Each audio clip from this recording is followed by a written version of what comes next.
Hey, thanks for checking out the Depleted Key podcast. This is episode 16. Today is Wednesday, June 9th, 2021. I'm Tarithal, and joining with me today is Spum. How's it going, Spum? Good, man. How are you? Oh, doing okay. Spum is giving my usual co-host some relief. He's taking a little bit of time off. He just got done with his school year. He's a teacher, and so he's just kind of taking a mental break, you know, going on some vacations, hanging out with the wife and family. So appreciate you stepping in and putting out some content in between 9.05 and 9.1. Absolutely. I'm glad to be back chatting about the nerdy thing that takes up most of my time, World of Warcraft. Yeah, you know, and Spum was on 2 episodes ago, so you should be familiar with Spum. But that's listening back, I think that's actually one of my favorite episodes, if not my favorite episode. Hell yeah. It's my favorite too. Yeah, for sure. But how's it going, man? How's your week going? It's good. Work's picking up. It's getting hotter. I've been like drenched in sweat all week. But the WoW's been, keeping steady and going good. I mean, to a point. We'll talk, about everything going on later. But in general, it's been a pretty good week. That's good. Yeah, it's pretty good for me as well. I've been trying to hit that 2K IO. I finally broke down. I guess that was 2 weeks ago was the good push week. And I went from having a mix of like 17 to 19 keys. And I finished out all my 19s. I finished a couple of 20s, and I'm sitting at 1970 right now. So I've been kind of sitting in LFG literally all day, just looking for groups. And so far, there have been like 2 promising groups. I got in one, and it was a pretty ugly deplete. So not much luck today. Yeah. What's holding you? What keys would give you the most IO if you were to finish them? So I think optimally, if I could just get like a 21 Plaguefall, I think that's completely doable. And that would just finish me off. That's kind of what I'm hoping for, or even just a 20 Plaguefall. I kind of have 2 routes. One is like a no skip route in case it's like a super uncoordinated group, or if there is a super coordinated group, or even just a mildly, if just a Discord group, then I've got a pretty good skip route that I think we could just blow through that dungeon. Maybe even potentially 2 chests on a 20. So that's what I'm hoping for. Probably a Plaguefall and Necrotic Wake are the 2 that I'm specifically targeting. I tried out a Halls today, and it was just bad. We had people body pulling things. We had guys snagging the gargoyles. Like specifically, I route my route so that basically I spawn a pride on top of all the gargoyles. And I had them just like randomly running across the map to take gargoyles at random times and body pulling things. And truthfully, it wasn't that bad. I think we only mistimed it by a couple minutes, but still, it was unusual. I've been having some pretty good luck.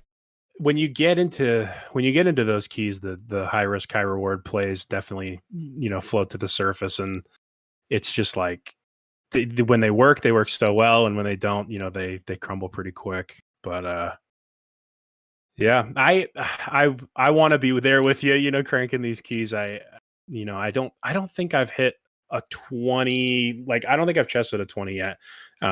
Just not for it. Probably just for lack of trying. I usually just go for my vault, but I try and stay a little higher than the 14 and 15 requirements just to try and push something on the IO once or twice a week. And maybe if I have some time coming up, we can queue up for those higher keys together. But it's hard for me to find time to get in the LFG and get in a group, or even pull together a group of friends and stuff. But yeah, I'd like to do it. It's crazy, man. When you go for the 20s, there's like 2 types of people that push the 20s. You go to LFG, and there's people that are like 2,500 rated, and like they don't even consider you, if you're under like 2,300, right? Which is like way more than you need for a 20 key, right? But if you see like a 2,500 queue up, there's a good chance you're not getting in that group, right? Especially if you're a tank, right? They're looking for a tank that is roughly what they are. Right. And then you have other people that are like 1,400 trying to do 20s.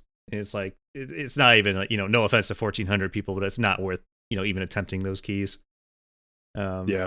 Absolutely. Just because there is such a gap in between 1,400 and 2K, for example. And you're trying to cultivate the IO on your Demon Hunter? Yeah, I am, which is not really that easy. For me specifically, I don't raid on the Demon Hunter, and I don't do PvP on it. And so literally all of my gear is just from M+. And then I do have the heroic cheat death trinket. But other than that, it's 100% just M+ gear, plus whatever the vault has just given me over time. So I'm sitting at a 222 eye level, and I don't have very much haste. I think I have like 6% haste. I do have like 27% versatility, which is really good.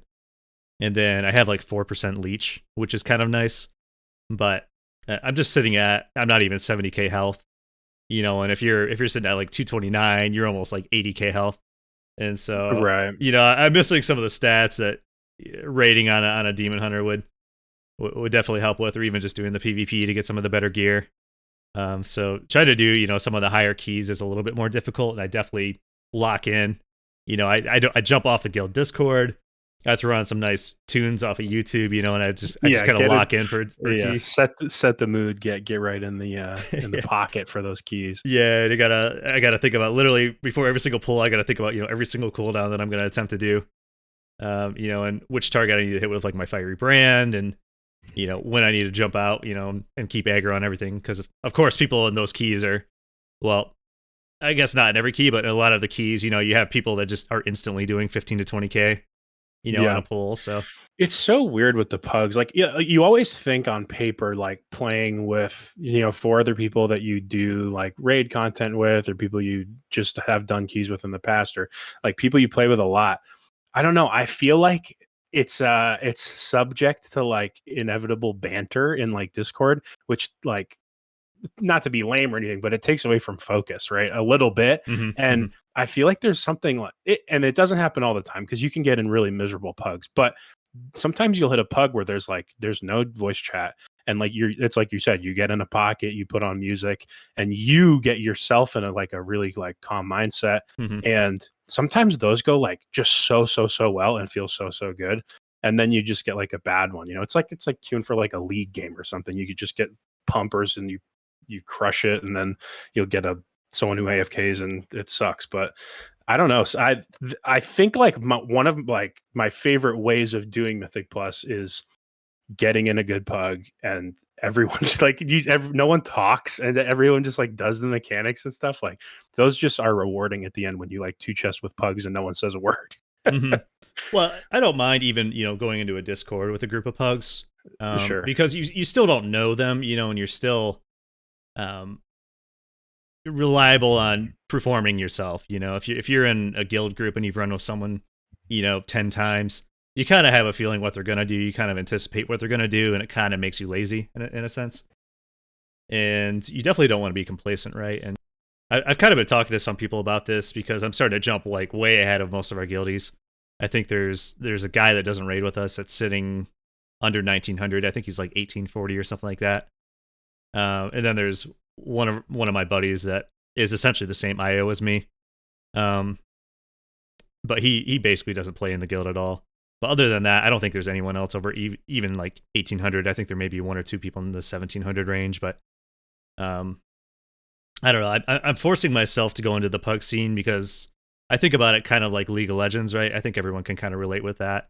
You play 1,000 games, and you can blame your teammates all you want, but if you have a negative win rate after so many games, you can only hold yourself accountable to that. And so I'm trying to go in there, and kind of be the statistic that jumps out and form some good habits out of it. And it's definitely making me, not be reliant on other people and doing things consistently the same way every time. That's correct for me to do.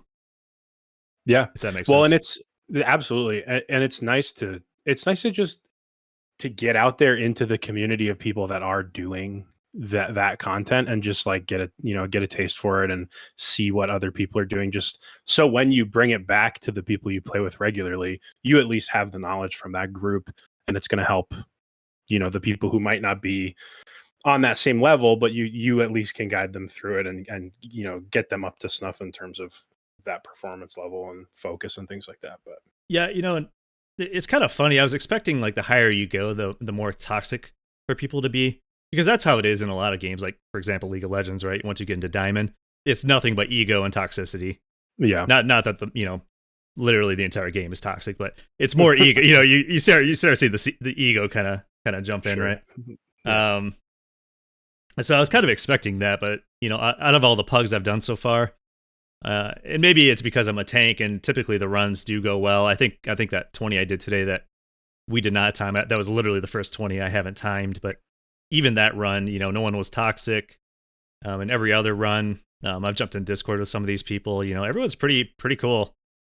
Everyone just wants to do well, you know, and as long as you don't do something ridiculously stupid, you know, everyone seems to just kind of shrug it off and be like, yeah, it just kind of is what it is. So pleasantly surprised, like kudos to the WoW scene, because at least around the 2K rating, it's pretty chill. Like people are generally pretty friendly. Yeah, that's nice to hear. It's just the it sucks to know that the land of milk and honey and all the friendly people is on the other end of the IO gate, you know? Like Well, yes. I know you think 2K is like exceptionally high. Like it's high for sure, but I mean, Oh yeah, I you mean see people at you can 23 go to 27, right, you right, know, right, and right, right. maybe that's where the toxicity is, you know, where people just, you know, literally any mistake wipes your key, right? And so maybe that's where people just start flaming each other. But so far, I'm really enjoying it and just kind of chilling out and hugging it up. Hell yeah. Anyways, any keys you're looking forward to? Um, you know, I'm trying to. I need to look at my IO and see what I need to push up. I think if I recall, I wanted this week to try and get a Theater of Pain in, and I think the other side is my other lowest. I think I only have those sitting at like 16s, and I'd like to try and get them on an 18 or something. Yeah. For either one of the two, at least, you know, just to. I always like getting like everything at the same. So like I'll do them all on 17 and then try and get them all on 18 instead of just like pumping one that's easy up to like 2021. Even though I guess in terms of IO that's probably worth doing. I just like, and maybe it's an OCD thing of just like going down the line and getting them all on the same level. I think most people do that. I think Yeah. most people do that. So yeah, if I got time, I might do that. And it's kind of, I think when the new patch hits the first like month or so, I'll I'll sacrifice some sleep time to like really push and like get ahead, because that's like I have such a like drive whenever that new content comes out to like stay relevant. Like the last thing I want is to fall behind. And I feel like a lot of people that do the content that we do feel the same way, where it's like, you know, if you're not pushing that first 2 weeks or, you know, being efficient with the first week of resets and dungeons and stuff like that, then you're just, you know, messing up. But I think once the new content comes out, I'll sit down at night and put a lot more time in and probably get a good IO baseline early and things like that. But right now I'm just chilling. You know, I'm just riding the wave and putting stuff in my vault on both my characters, on my Disc Priest too. Yeah, for sure. What's your opinion on the Blizzard IO versus Raider IO? You think that's going to be a good change? So, yeah, I think it's definitely good to bake it in because it's inevitable that people are just using that as a reference. Like, you know, when you app to a group above, you know, 17 or whatever, they're going to look you up. If they don't have the add-on or whatever already, they're just going to look you up. And it's nice to have it in the game so you don't have to have that external add-on or, you know, web browser search. It always, you know, nudges its way into the game. Like even back in Wrath of the Lich King, when people had the straight up gear score add-on, you know, and it was like essentially just an eye level, you know, plus or whatever. It always finds its way in, and you know, the elitists abuse it, but it is. I think it's a good tool, and I like how they're splitting up Fortified Tyrannical. I genuinely think that's, you know, a nice thing because IO doesn't do that currently. And it's cool that they're implementing that. I think that's a pretty intuitive move on their part. I think it's interesting to connect it to like Valor in the way that they're doing, or I don't know if I heard or saw that that's how they're going to do KSM now. They are. So that'll be an interesting change. I'll have to, you know, talk about it down the road with how I feel about it when it's live. On paper, I don't hate it, and I think that I'll I'll welcome it. I'm so curious about how, like, if it will affect like when a group falls apart or something, like someone leaves in the middle of a key, like does that take away, or does it just not go up? Like do you No. get penalized in any way if you like leave, like is there like a lever buster type thing, I I don't don't know. think so. I think it operates exactly how Raider.io operates. And so I actually transferred, or I copied my Demon Hunter over to the PTR, and it already assigned me a score when I copied it over. And first off, it gave me a KSM for season 2 immediately, just from the dungeons I had already completed. And so, of course, the first thing I did is I screenshotted that and sent it to Thick and said, "Get good. I've already got KSM for season 2." But Nice. no, just from actually like seeing keys down on the PTR, it operates exactly the same as Raider.io. Gotcha. You complete the key, and it actually shows you, when you finish the dungeon, you know how typically it says like +2 or +1. Yep. Underneath that, it actually tells you how much your score goes up, if any, right on that screen. So that's kind of cool. Yeah.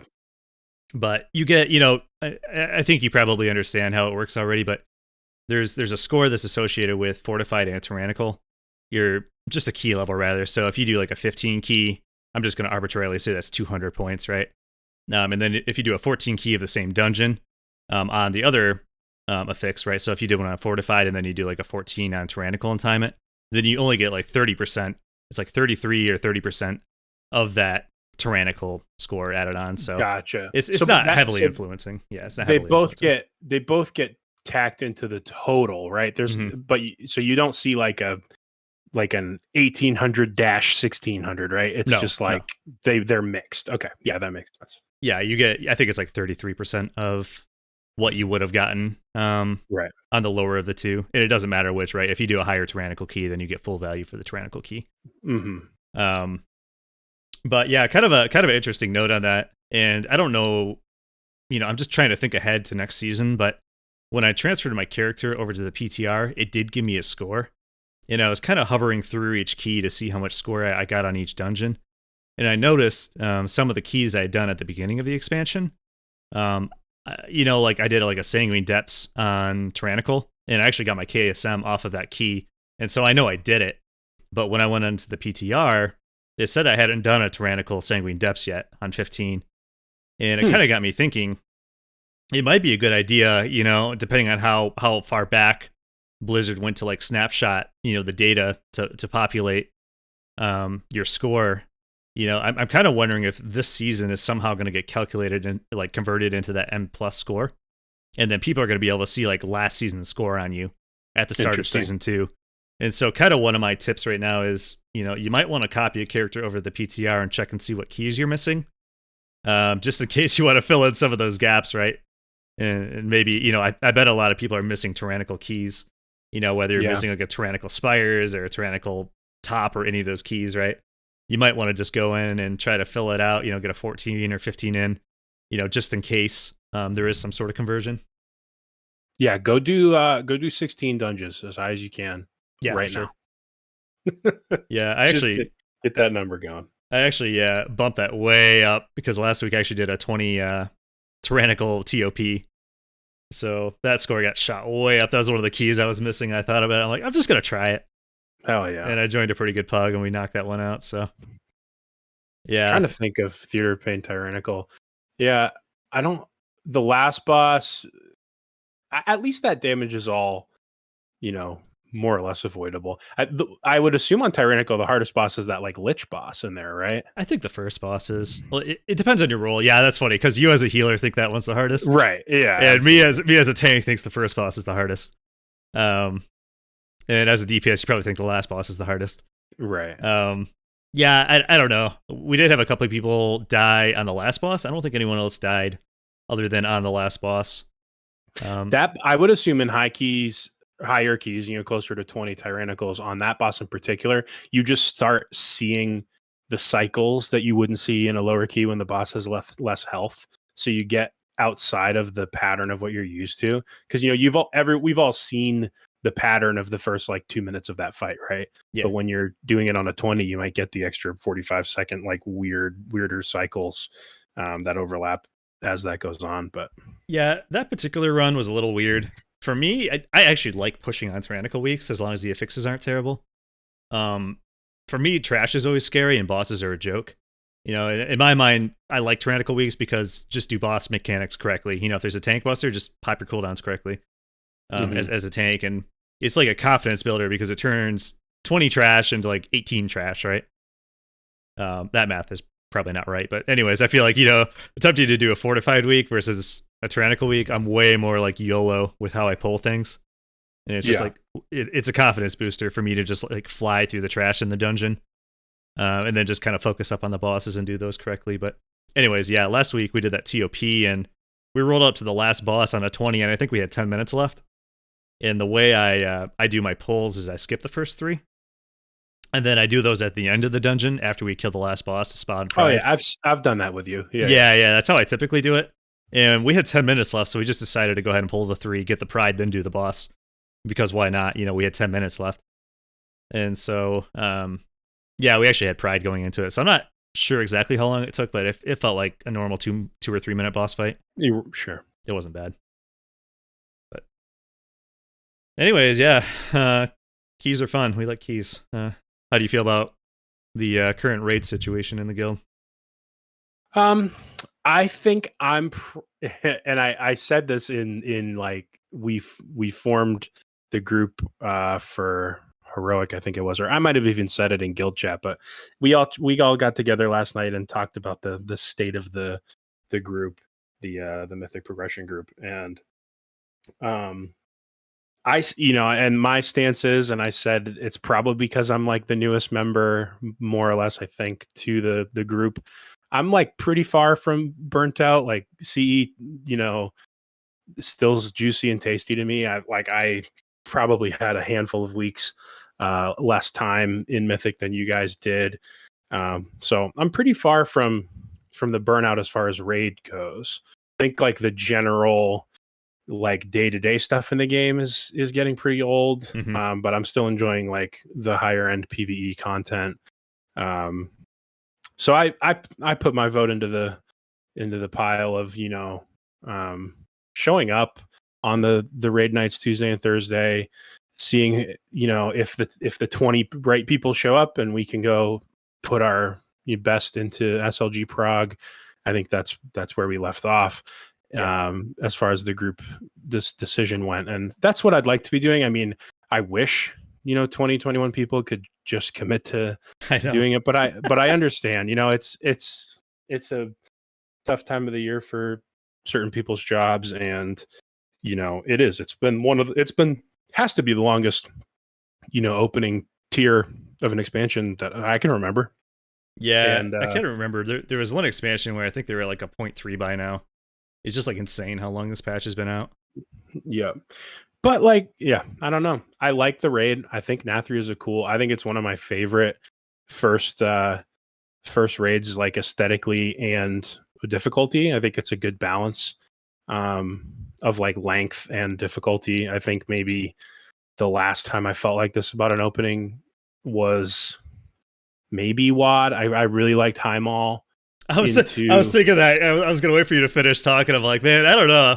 I think my favorite's High Mall. Yeah, I'm glad you said that. I really liked High Mall. I think Imperator Margok was like a really, really good final boss for a first tier, or not even like first tier proper, right? Because the first tier in that expansion was Blackrock Foundry, which also I thought was an incredible raid.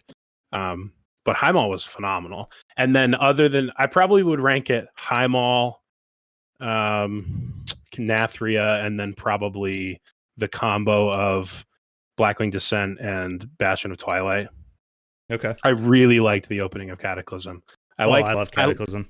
I like the two shorter raid back-to-backs. You know, knock one out on Tuesday, knock one out on Thursday. Both like very aesthetically different. You know, Bis for some in one, Bis for some in the other. The beginning of Cata was nice. But even that, like in those like those times, I feel like I've never I usually don't dive into Mythic or like the top tier of whatever of those time frames was. Like back then it was Heroic or whatever. And then Mythic came out and I don't even WoD, I think. Yeah. I usually don't dive into that content until the last tier, just as like a mindset. Like I don't want to get burnt out on the expansion. Like I'll just kind of ride the wave until like the longer final, content is out, and then Sure. dive into that real hard. Like Sure. Antorus, I did that with Antorus. And I'm kind of just I've been surprised at how much I've liked this expansion so far. The gripes I've had with it aren't enough to like really bum me out, Mm-hmm. and I've just stuck with that the whole way. And I wish there were more people in the same mindset, but Yeah. I really like playing with you guys and the guild. So if it slows down until the next patch, so be it. I think I did way more this patch than I planned on doing. I told myself and my friend group at the beginning that I was gonna write the raid off as soon as I got cutting edge, or not cutting edge, boot AOTC. Here I am dreaming, right? Yeah. But then I got in and played with you guys and smashed out the bosses we smashed out, and got to do hundreds of attempts of prog with you guys. So I get the feel for how progression works with you guys, and it looks good. And I think with the group solidified, assuming that that anyone taking a break doesn't roll their break into the beginning of 9.1, if we get the same 20, 21, 22 people that we've had progressing, I think we can hit Sanctum of Domination like really hard. I think we'll be able to keep pace. Obviously not in like, I'm not saying it's like world first stuff, but I think in the first month or two, we can get into those wall bosses and get our 100 attempts on like the real tough stuff early on. Yeah. That's really what I hope to do. I'm cool, if we don't have the numbers to push CE this tier, it's not going to break my heart, but I really am like optimistic about going into 9.1 and hope that we can kind of ride the wave into that without any one of the main people, taking a prolonged break. But yeah, I mean, well, if that happens, we'll replace people. I mean, even today I was talking to Thick, and there's a couple of people that are just sitting in like the guild application list, looking to join. So it's not like we don't have opportunities to pull people in. For me, it's like we offered to people that they didn't have to continue rating for the tier. We kind of set the goal of 8 of 10. After that, if everyone wants to push for CE, we'll do it. If not, no worries. And a couple of people took us up on that. And it would feel, it feels to me like it would not be right to over recruit and then screw those people over next tier after we offered them, the opportunity to sit out. And so in my mind, it's assuming those people are going to continue rating once the next tier runs around or comes around. And we like playing with all those people. I don't know. I guess I'm kind of happy being in somewhat of a rating limbo right now. But at the same time, it kind of sucks when we can't raid. So it's kind of a weird situation that we're in at the moment. Yeah, and I foresee, a few Tuesdays and Thursdays moving forward till the end of the tier, like we will have the numbers and we will hit SLG, and it probably will feel like, we might have a few people that haven't done it yet, and it could feel daunting, but I think it'll be good to keep the juices flowing for the people that are planning on sticking around. And I think that's a tough enough fight that progging on that, will keep you sharpened for 9.1. Mm-hmm. And if we do make good headway and, it looks like that boss might go down, I think it'll light a fire under people's asses who aren't, fully invested. Mm-hmm. I think if we saw like that second intermission sometime in the next week or two, I think the 20 people that were there to see that would likely show up the next raid night. At least that's what I would do if I was feeling that way. And I saw that this boss that's been pretty tough for us and for most people. Mm-hmm. If you see, the phase drop, one at a time, and you're getting close to the end, I find it difficult to think that people wouldn't try and stick that out. But I think I have our strategy. I did a little bit of research in the last couple of days, and I actually think I have the solution to get us through phase 1 and intermission 1 every single time without, maybe a screw up here or there, but I think I've kind of worked out where people are dying and like fixes for that. And so I've got a good feeling we'll be seeing that here pretty soon, as long as we get people in the raid. But so did you catch the great push at all? You know, that's one aspect of WoW that I don't invest a lot of time into as like a consumer. It's not due to lack of interest, just due to time. But I did comb through what like the outcome of it all and looked for like names in some of the groups that were in the top end of the leaderboard. And I recognized some, in like the top 5. But the one group that did that 29, I think it was a Necrotic Wake, I didn't recognize any of those players. Like I was meaning to ask you, as someone who I think's invested a lot more time into it, like if those people like who are those people? Like So did they were they like a sleeper that came up through, or kind of. So this event was like super cool in the fact that there's a lot of personalities in it, and a lot of really like high profile people were actually in the tournament. So I'm trying to think of all 6 teams. So there was Does the Bear Stream, who is Yummy TV, Growl, and Dorky Bear. And those are 2 pretty big streamers, really well known in the Mythic Plus scene. They were rank 1, at least for a while on BFA, and so everyone knows who they are. Sheesh had a couple of high profile names in it: Andy Brew and Hippo. Hippo was actually playing with Does the Bear Stream on live keys for a while, but then I think he went to Pieces, which is an EU guild. I think they usually hover around 3 to 5, ranking in the world. Skyline was the team that did the 29, and that's one of the top Chinese teams, if not the top Chinese. That's the one I saw. Yeah, they're one of the top Chinese guilds, and they have a group of 5 people from that that participated. Ambition is made up of the current number 1 Raider IO team, and so that's like your Ellesmere, Nerf Bear, or not Nerf Bear. He played Nerf Bear, but Nerf Tank rather. He usually plays a Vengeance Demon Hunter.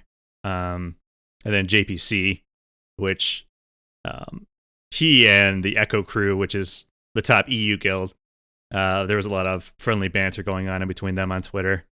And so, and then the very last team, Yelp rather. I'm trying to think who was in that. I think a couple like former MDI players, no one I really was overly familiar with. They didn't perform as well as the rest of the teams. But I think they were like the only team that like really hadn't played together before, and they just like kind of snuck into the tournament. Yeah. But yeah, I mean, the top 5 teams were just all exceptional, and they only had 15 hours total to push up all the keys, and they did a couple of world first keys. And granted, they had like perfect gear, but at the same time, that's incredibly difficult even with perfect gear.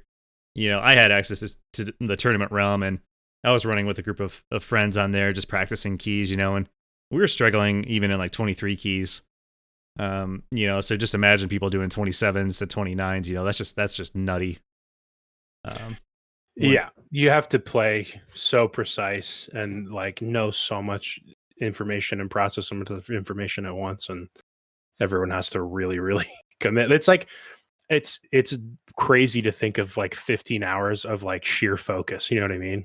Like, yeah, it's broken up into 5-hour increments, but even then, that's like you're like zoned in. You're freaking locked in for 5 hours at a time. That's a long time to focus. Oh yeah, and not have food, probably not break for really anything, right? So yeah, it's a long time to be locked in. Doing that 3 days in a row, dude. That's grueling. Like that's super grueling. Yeah, as someone who didn't necessarily watch the event, and like I said, I just combed through the outcome. It was wild to see like the teams that you just described on the top end, and then like there is a pretty substantial drop off. Like I think there was people close to the top 10 that like their highest was like a 22, right? Yeah. And then there was like the 29, 28, 27, like those were like the top 5 teams hitting those. But yeah, to be in the top 10 and still, like 5 key levels or more underneath that is crazy. They're like the top 0.001% or whatever, it's like, oh, it was a wild tournament too. Like it came down to essentially in the last hour there were 4 teams that still could have won it. Basically all 4 teams were on like a winning key, right? If they just completed the key on time, they just won the tournament, right? Just flat out. And so like within the last 10 minutes, just a wipe was like a catastrophe, right? Yeah. And Echo ended up kind of abusing something in game that they probably shouldn't have done. Did you kind of hear about that debacle? Not particularly. What was it? Was it Plague Borer related? Yeah, so I think most of the top teams, except for maybe Skyline, the Chinese team, I don't think any of them really care that much. Yeah, and from my perspective, from like a viewer perspective, I like wild stuff, like go wild in M plus, snap things, break things in the game, Oh yeah, do yeah, as yeah. do as much All nutty that. stuff as you can do, right? It's the Wild West, when it comes to Mythic Plus, do whatever you can. But there was an explicit rule when signing up for the tournament and doing like the qualifiers and actually being in the tournament that you cannot abuse known bugs within the game. And so it's kind of one of those things where there's like certain things like snapping mobs and stuff like that. It's not against the rules, right? Those are, I don't even think it's really considered a bug, or even just like snapping bosses and stuff like that to places they're not supposed to be. I don't think any of that really matters because snapping is just like something that basically has been around since BFA, right? And it's just kind of always been done in every single MDI. But what Echo did to actually win the tournament is they asked Blizzard if they could snap Plague Borers. And when Blizzard told them they could, but they ended up using a permanent misdirection bug to actually make the snap happen. And so they had a hunter just sitting in the Plague Borer gauntlet, hitting mobs and then feigning death. But because he had like this permanent misdirection bug on the tank, it would just literally snap Plague Borers anywhere within the dungeon. And so, I don't know. In my mind, that seems like that probably shouldn't have happened. Like, it was fun to watch, but it, I don't know. It seems like it shouldn't have happened. Yeah, that's a little funky. Because so essentially it was a bug with misdirection. Is that like how I'm trying to think of how they So how that works is I think a hunter misdirects a tank, and then there's actually a buff up in the top right of your screen where your buff bar is for misdirection. And I think as long as you right click it off, the tank is just permanently, he just permanently has misdirection. And so, they asked permission to snap Plague Borers. I don't think they were being very thorough with how they were going to do it.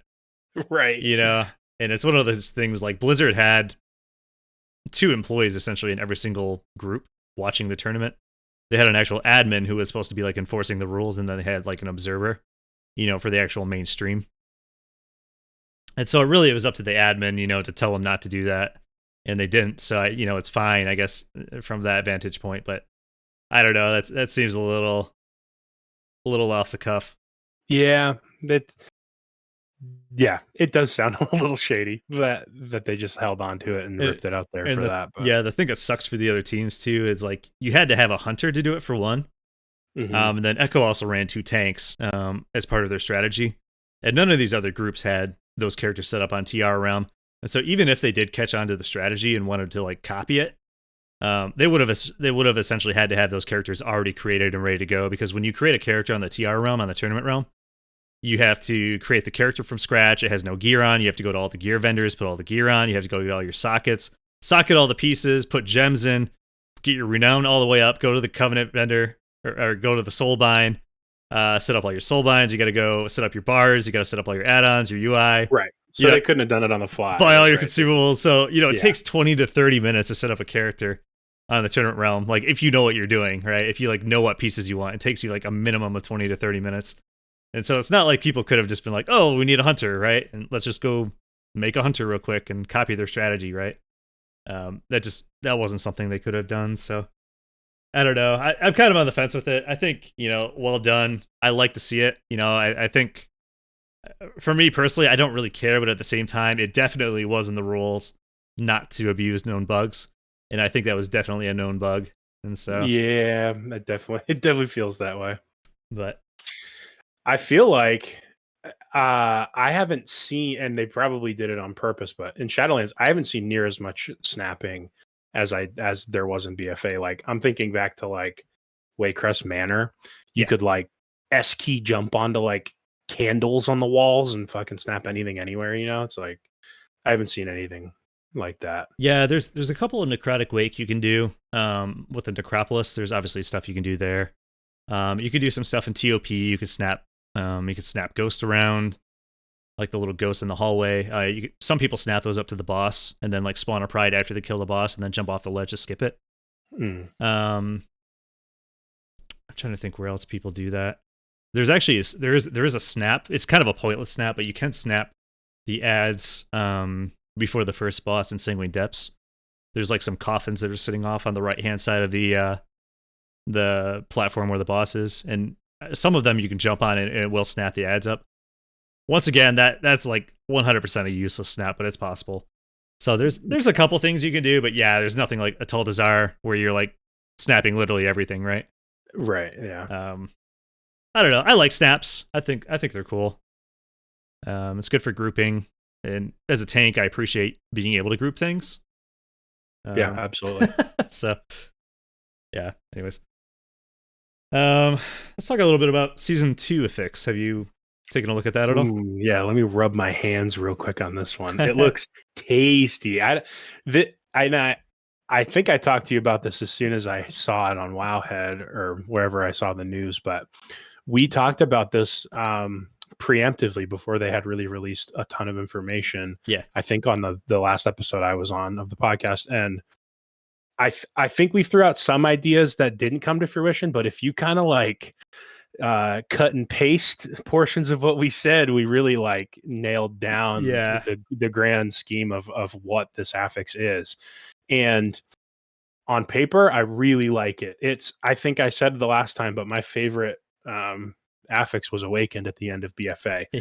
And I think that this has some of the skeletal structure of that, where you get these added mini bosses, and you might not have to like go into like a spire that you have to right click on and it takes you to a different portal realm and you can do all that. Like that was Awakened, and it's not like that, but I love that it adds the new ads. You can skip them if you want. You can get benefits from them, or if you skip them, the last boss gets buffed. And I just like that as a concept. I think it's cool. I think it allows for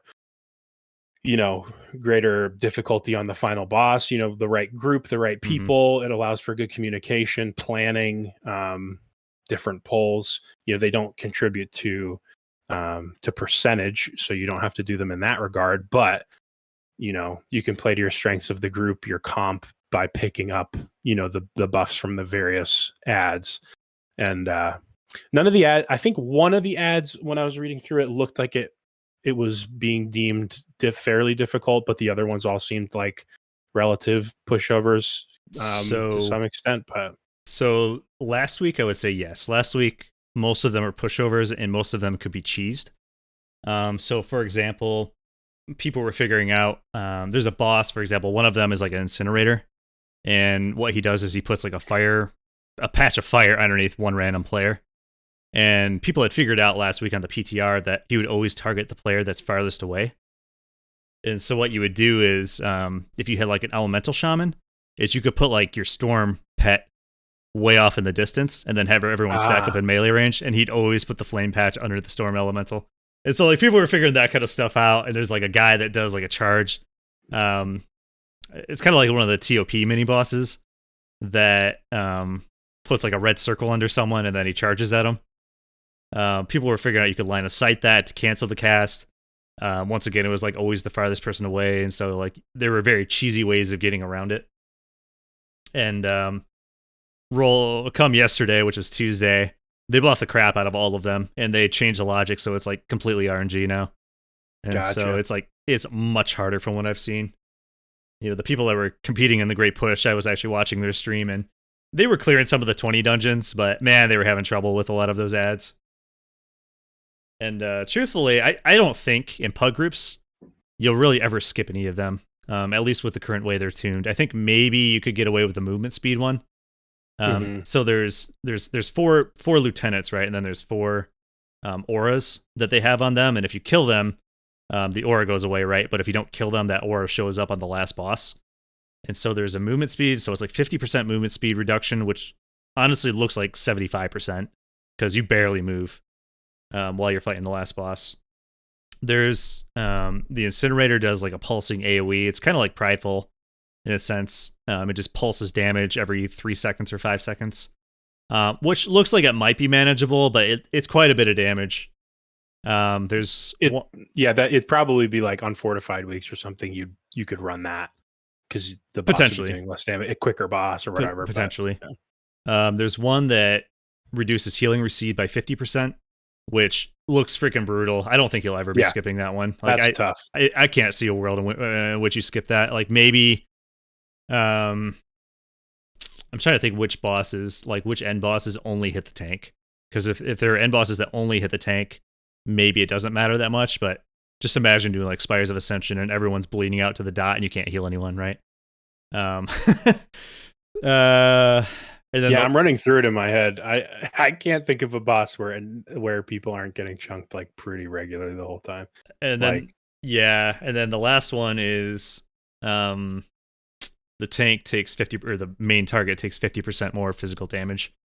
And maybe that's everyone actually. You know, I don't know if you're doing like the last boss and miss, and then the little worms come out and target someone. You know, if they're going to do 50% more damage. You know, I don't know if anyone knows that yet or not, but yeah, I can see potentially the movement speed one and potentially the physical damage one being skippable. But I don't think you ever want to only do 50% healing. That sounds like death to me.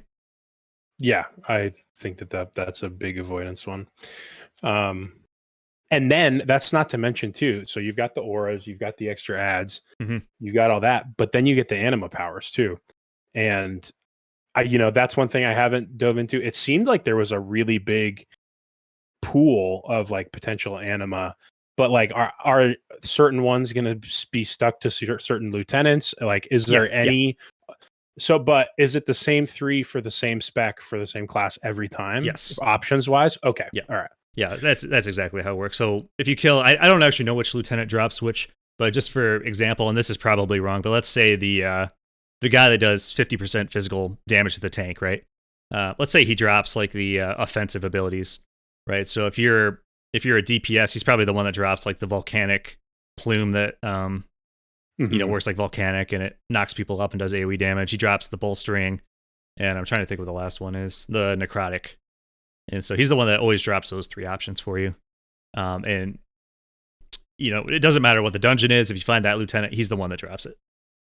I saw what's interesting, too, is that those damage numbers from those anima powers were scaling with keystone level in the early implementation. But I think they just as of like this week, they changed it to player power, right? So yeah, it should scale. I'm not sure it's like agility or intellect. I'm not sure exactly what it scales off of. Maybe eye level. I don't really know.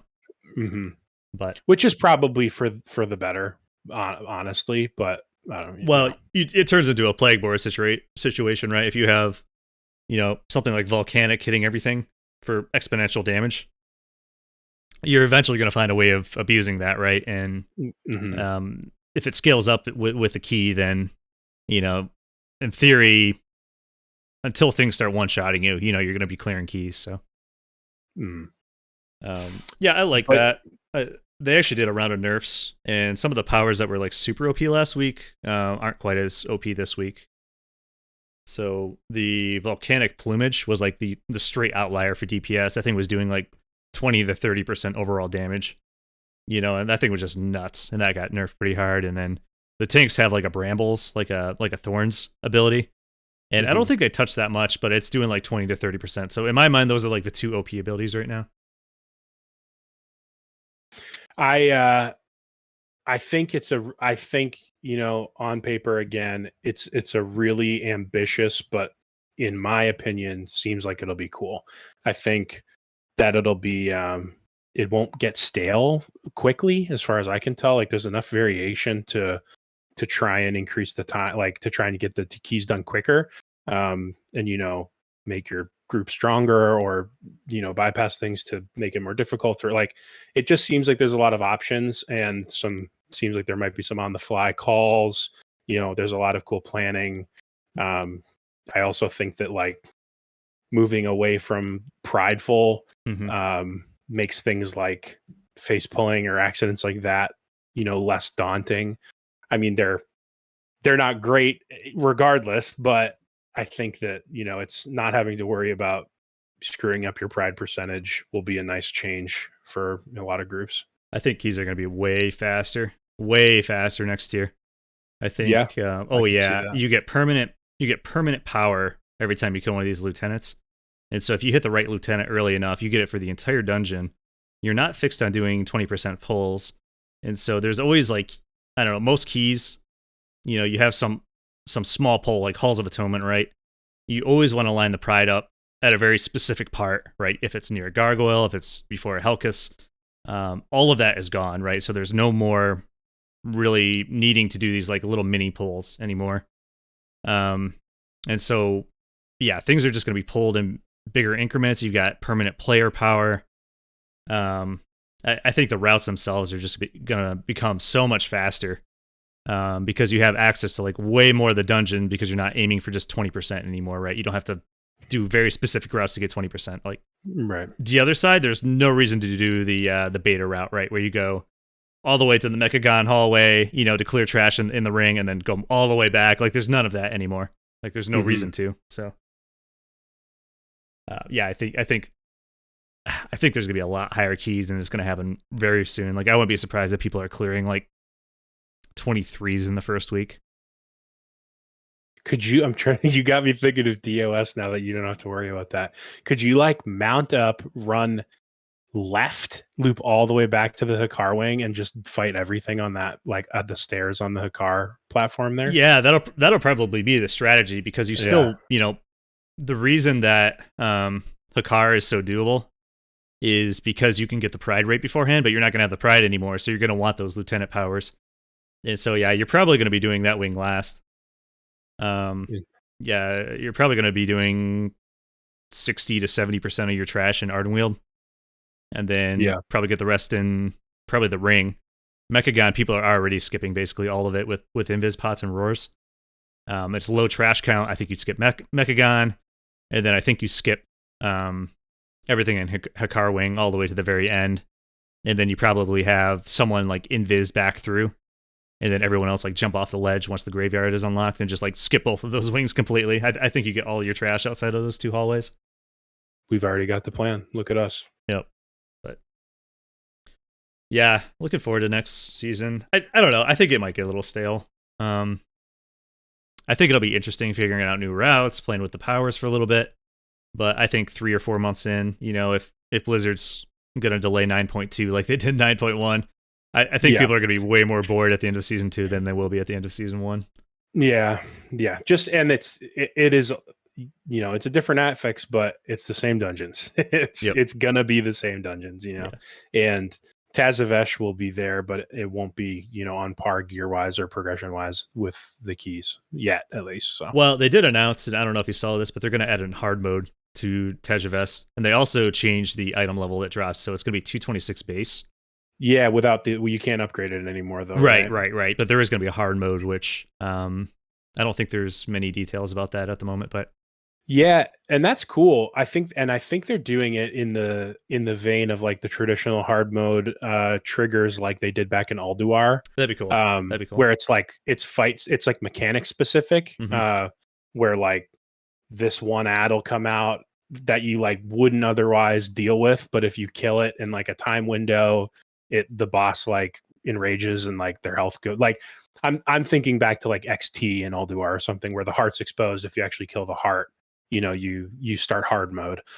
Things like that. And I'm trying to think because they had hard mode. The last boss in Mechagon had a hard mode, and if you did it, you could get that mount. Okay. I don't exactly remember what prompted it, but I remember, attempting it in groups and I think doing it at least once or twice. But yeah, I think that's kind of the idea that they're doing with these mega dungeons is like that kind of that like arcadey, in fight upgrade, for something a little more difficult with a little bit better rewards, which is cool. I think that'll be fun. I hope it has some relevance to it and it's not just like some weird like RP change and like it just gets harder, but I think it could be neat. I'm really excited. I've been purposefully like not diving into like the map and the fight journals and stuff for that place because that's one thing. Like if it's not gonna be 100% necessary for like a character like our characters that already have 225 226 eye levels or higher, to like farm that place. It seems unlikely that we'll be doing that. I almost want to go into it kind of blind just so I can enjoy it, because I don't, it seems like something that I'm not going to be doing a lot of. So I want the first time I do it to just be like, it seems like it's just some circus, and I want it to feel that way as much as I can, preserve it. So. Yeah. I watched a single video on it. I think it was like Preach Gaming. I think I watched his playthrough, but it was while I was working and it was in the background. Like it was essentially just background noise. So I kind of just like saw the environment, and I generally saw like some mechanics going out. But if you asked me what like any of the bosses did, I wouldn't be able to tell you, And, yeah, I saw some screenshots, and it gave me like downtown Suramar feels. Yeah, kind of of stars. Yeah. That's actually my favorite dungeon. I think of all time. Court of Stars was nice. Yeah, it was cool. It was weird at first, and then when you got the right group and like got the routes and the general aspects of it on keys down, it was really cool. Oh yeah, for sure. Have you been following BC at all? TBC? So yeah, to an extent. I mean, I played Classic a little bit when it first came out, and I got to Cap and like didn't even raid. I was not interested in the grind, and a lot of my friends had fallen off, and I looked at TBC with very little interest when they first announced it, and as it's been approaching, I've like toyed with the idea of messing with it because I have a few really good friends of mine who have played with in the past in retail who are hitting TBC, pretty hard, and I don't know. It has no allure to me. I played back then, but I was so young and didn't. I was like playing a lot and enjoying my time playing, but had no gauge of like the end game necessarily. I think most of TBC I spent like leveling a Blood Elf mage, and when I got to the end, it was like the end game content. I think it was like probably in the middle of like the Black Temple patch, and I really only did PvP. I did like a Frost Mage arenas and Battlegrounds, and I went pretty hard in that. And didn't get into raiding until Nax and Wrath was like my first like end game raid content. So like the nostalgia is not necessarily really there for me in terms of like the raiding aspects of it, and it is so much different from what I've been accustomed to in retail. And I'm a big advocate for like the quality of life changes that they've put in retail that I just feel like it's such a regression in terms of like the fun and the quality of the product, like I get that you can play it just for like subbing to the regular game, but it's like, and I have this mindset with retail at like pretty much at all times is like when I'm sub to WoW, I don't really play League. I don't really play console games. Yeah. I don't really play Steam games. Like I have all that and I could, but I feel like I'm taking away from my progression on my character in WoW. And it's like maybe that's a bad mindset, but like it's just how I am with WoW. And I feel like if I was, screwing around in TBC, it's just time that I would be spending doing keys and getting gear on my shaman or something. It's like I can't do it. I don't have the interest. I've dove into people streaming. I've watched like Asmongold and various other people just screw around, and there's parts that are cool, parts that seem fun. I think it was like really interesting that the end of like day 2, people were clearing, or at least a group the end game Karazhan and rules. It's like you just shake your head. It's like, are you kidding me? Like that's the thing too. It's like it doesn't feel competitive to me. I don't know. I'm a very elitist competitive person, even though like for me, I play with my friends, and so it's like I'll push my friends to like as high as we can go, right? But even raiding and stuff like that, like I'm super competitive, but I'm still like kind of relaxed. But I don't know, that's just like way too casual for me. If people already know the strategies and all that kind of stuff, that just takes all the fun out of it for me. The mechanics, like the reward is so like, dampened to me. I think there's a chance that like when like the Brutal Glad season is live, like I might have a hard time not going and doing arena during that. Okay. I might dive in and do that because that was like my heyday on my mage, and I had a lot of fun back then with that. So maybe I'll go back in PvP just because like that's my very specific BC nostalgia is like that end of the expansion PvP grind.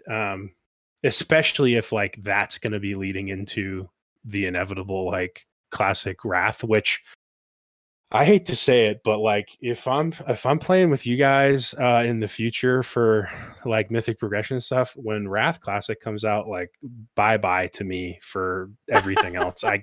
There's no way I'm not putting all my WoW time into that. I've heard some product. people. I've heard some people There's say no that. way.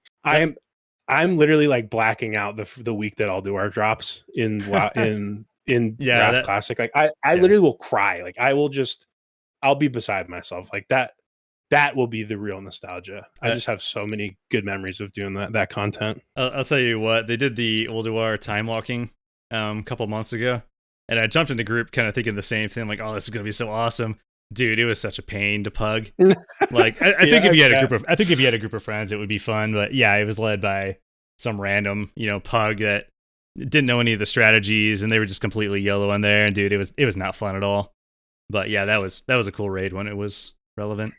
Like if in 3 years from now, that's the content, that's what's out. They've got Wrath Classic, and I can go and like push current Alduar like no lights and do like Algalon and stuff like that stuff's like actually kind of hard when compared to like Vanilla Classic and BC Classic, as far as I'm concerned. I mean, I didn't necessarily do like current content Illidan progression or like current content the last boss in Sunwell, Kill Jaden. Yeah. I know that stuff has difficulty to it, but like I don't know. Yogg-Saron, Algalon, Lich King, even Hallion in Ruby Sanctum at the very end of Wrath was pretty difficult.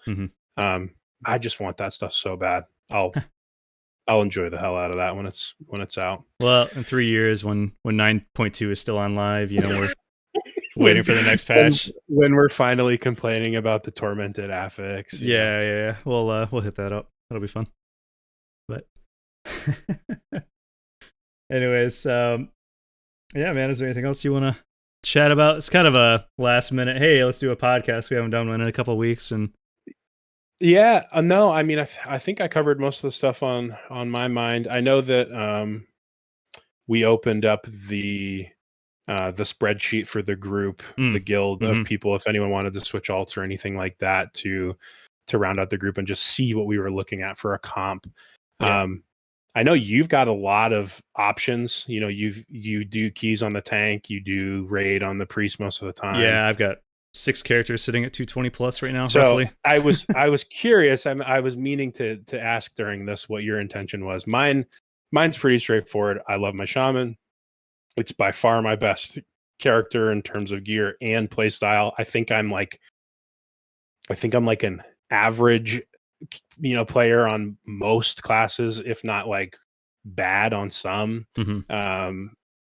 But at least the ones that I play, I'm average. I think on Resto Shaman specifically, I like to think I'm, fairly above average, and I have confidence in it. And I think the type of content we're doing, it's a no brainer for me to just stay in that role. I think the only time I would go off it is if it was like by far the worst healing class, but it's far from that right now. So no, it'll always be good as long as SLT is a thing. It'll always be good.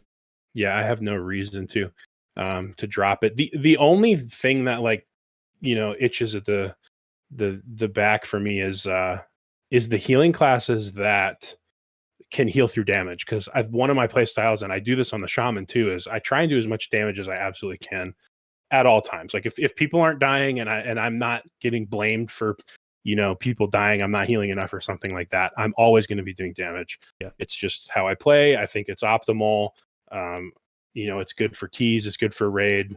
Damage is good. Things die when you do damage, and if you're not healing, why not?